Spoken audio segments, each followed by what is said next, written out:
என் பேர் துக்கிராஜ். சின்ன பசங்களுக்கு சிம்பிள் வே டீ ஷர்ட்டை ஃபோல்ட் பண்ணுறோம். ஃபர்ஸ்ட் ஒன் கார்ட்போர்ட் எடுத்துட்டு இப்படி கட் பண்ணிக்கோம். அப்புறம் நம்ம ரைட் சைட் ஃபோல்ட் பண்ணிட்டு லெஃப்ட் சைட் ஃபோல்ட் பண்ணிட்டு அது மேலேருந்து எல்லாம் எடுத்துடணும்.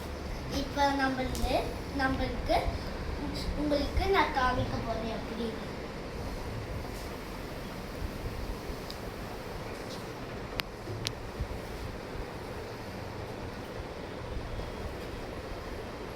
ஃபர்ஸ்ட் ரைட் சைட் ஃபோல்ட் பண்ணிடுவோம்.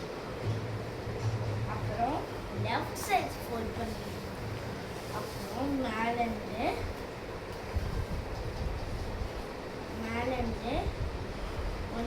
எல்லாத்தையும் எடுத்துக்கணும்.